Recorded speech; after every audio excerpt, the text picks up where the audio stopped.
ইতিমধ্যে আমাৰ স্কুটিনিৰ কাম শেষ হৈছে, প্ৰায় 80% কাম শেষ হৈছে। মাৰ্চ মাহৰ আগতে আপোনালোকৰ বেংক একাউণ্টত 10,000 টকাকৈ জমা হ'ব। এই প্ৰতিশ্ৰুতিও মই আপোনালোকক দিব খুজিছো। হয় বন্ধু বান্ধৱীসকল, আপোনালোকে চাই আছে মোৰ ইউটিউব চেনেল টিপটপ গাঁৱলীয়া। আজি মই অন্য এটা ভিডিঅ'লৈ মই আপোনালোকক স্বাগতম জনাইছোঁ। বন্ধু বান্ধৱীসকল, এই ভিডিঅ'টো হৈছে এটা গুৰুত্বপূৰ্ণ ভিডিঅ', গতিকে আপোনালোকে মোৰ ভিডিঅ'টো স্কিপ নকৰিব আৰু শেষলৈকে চাব, কাৰণ তেতিয়াহে আপোনালোকে সম্পূৰ্ণ কথাখিনি বুজি পাব। বন্ধু বান্ধৱীসকল, এইমাত্ৰ আপোনালোকে শুনা পাইছে যে মাননীয় মুখ্যমন্ত্ৰী হিমন্ত বিশ্ব শৰ্মাই কি কৈছে যে অহা ফেব্ৰুৱাৰী মাহৰ প্ৰথম সপ্তাহতে আপোনালোকৰ যিসকল আত্মসহায়ক মহিলা উদ্যমিতা আঁচনিত আবেদন কৰিছিলে সেইসকলে ফেব্ৰুৱাৰী মাহৰ ভিতৰত এই 10,000 টকাটো পাব। অৰ্থাৎ প্ৰথম সপ্তাহতে এই 10,000 টকাটো দিয়া হ'ব। গতিকে আপোনালোকে কোনো চিন্তাৰ কাৰণ নাই।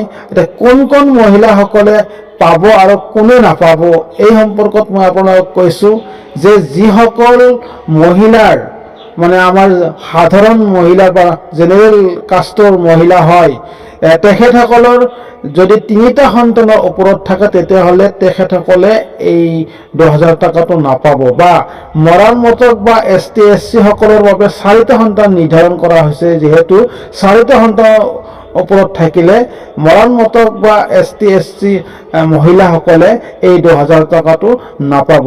আৰু এটা বিশেষ গুৰুত্বপূৰ্ণ কথা হৈছে যে যিসকলে অমৃত বৃক্ষ আন্দোলনত গছপুলি ৰোপণ কৰিছিলে সেই গছপুলিবোৰ এতিয়ালৈ জীয়াই আছে নে নাই। যদি জীয়াই নাথাকে তেতিয়াহ'লে তেখেতসকলেও এই টকাটো নাপাব। বন্ধু বান্ধৱীসকল, আপোনালোকে স্কিপ নকৰিব। আৰু কথা আছে আপোনালোকক ক'ব লগা, এই কথাখিনি আপোনালোকে জানি লওক যে এখন ভেৰিফাইড লিষ্ট ওলাইছে। খুটি নাতিৰ পিছত এখন ভেৰিফাইড লিষ্ট ওলাইছে আৰু সেই লিষ্টখনত যদি আপোনালোকৰ নাম আছে তেতিয়াহ'লে আপোনালোকে নিশ্চয় এই টকাটো পাব। গতিকে আপোনালোকে লিষ্টখন কেনেকৈ চেক কৰিব? লিষ্টখন চেক কৰিব লাগিলে আপোনাৰ মোবাইলত যিকোনো এটা ব্ৰাউজাৰ অপেন কৰিব লাগিব। বন্ধু বান্ধৱীসকল, আপোনালোকে যিকোনো এটা ব্ৰাউজাৰৰ ওচৰত যাওক আৰু তাত আপুনি চাৰ্চ কৰক। মই গুগলত চাৰ্চ কৰিছোঁ, তাতে আপুনি চাৰ্চ কৰিব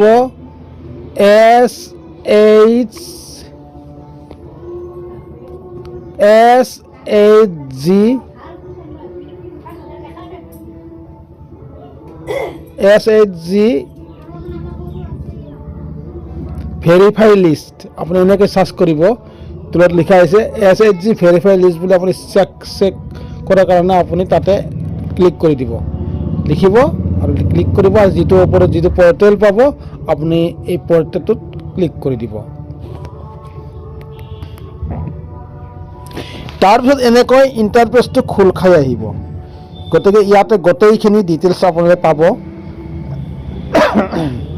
ইয়াত প্ৰথম ষ্টেট আছে, আপুনি ষ্টেট অল, তাতে আপুনি ফাৰ্ষ্ট ক্লিক কৰি দিব। আপোনাৰ ষ্টেট আসাম, আমি যিহেতু অসমীয়া হ'ব গতিকে আপুনি আসামত ক্লিক কৰি দিব। ময়ো অসমত ক্লিক কৰি দিছোঁ।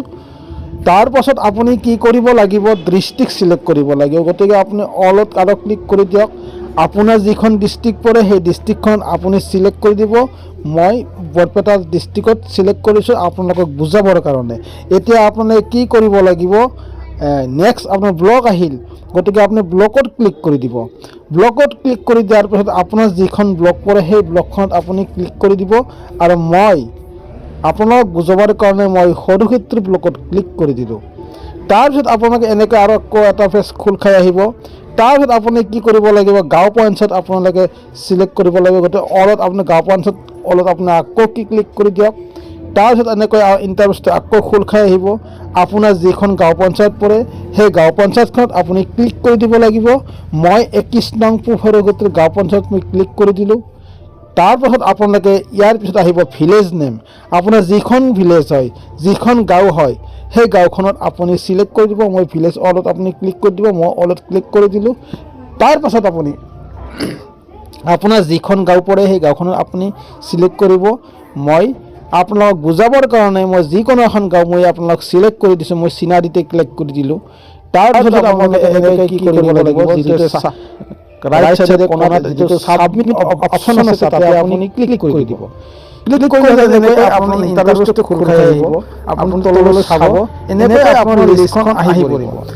চাওক আপোনাৰ সম্পূৰ্ণ এখন একদম লম্বা লিষ্ট ওলাইছে, দীঘলকৈ এখন মানে লিষ্ট ওলাইছে। আৰু সেই লিষ্টখনত আপোনাৰ গাঁৱত যিকেইটা গোট আছে প্ৰত্যেকটা গোটৰে কমপ্লিট গোটেই ডিটেইলছটো ইয়াত আহি গৈছে। গতিকে আপুনি এটা কাম কৰিব লাগিব, ওপৰত যদি আপুনি শ্ব' 10 বুলি লিখা আছে তাতে আপুনি 10টো আপুনি 100 কৰি দিব, তেতিয়া আপুনি সম্পূৰ্ণ আৰু লিষ্টখন এনেকৈ আপুনি 100লৈকে আপুনি চাব পাৰিব। এনেকৈ চাব পাৰিব। আপোনাৰ গাঁৱত যিকেইটা গোট আছে প্ৰত্যেকটা গোটৰে ডিটেইলছ ইয়াত আহি গৈছে। ইয়াত যদি আপোনালোকৰ নিশ্চয় নাম আছে তেতিয়াহ'লে আপোনালোকে 10,000 টকা নিশ্চয় পাব। কিন্তু তাৰ ভিতৰত আপোনালোকৰ কিছুমান কথা আছে যে আপোনালোকে যদি বেংকত যদি কিবা ঋণ আছে যদি তেনে ক্ষেত্ৰত হয়তো আপোনালোকে এই টকাটো নাপাবও পাৰে। কিন্তু যদি আপোনালোকৰ কোনো ঋণ নাই বা কোনো প্ৰব্লেম নাই গতিকে নিশ্চয় পাব। তাৰ লগত আৰু এটা কথা কওঁ, আপোনালোকৰ যিখন আধাৰ কাৰ্ড আছে যিহেতু ডিবিটিৰ মাধ্যমতে আপোনালোক টকাটো দিয়া হ'ব, গতিকে আপোনালোকে আপোনাৰ বেংকত গৈ আপোনাৰ আধাৰ কাৰ্ডখন লিংক কৰি ৰাখিব। গতিকে এনেকৈ চাব পাৰিব। যদি আপোনালোকে তাতো যদি আপোনাৰ লিষ্টত নাম নাহে, যদি আপুনি এটা কাম কৰিব, ইয়াত 1, 2, 3 বুলি আছে তাতে আপুনি ক্লিক কৰিব। দিলে আপুনি যদি নেক্সট আৰু আহি যাব, এনেকৈ আহি যাব।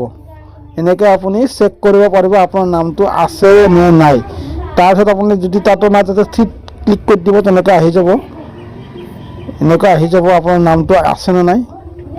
এনেকৈয়ে নামবিলাক আপুনি চেক কৰিব পাৰিব। আপোনাৰ নামটো এখন হৈছে ভেৰিফাই লিষ্ট।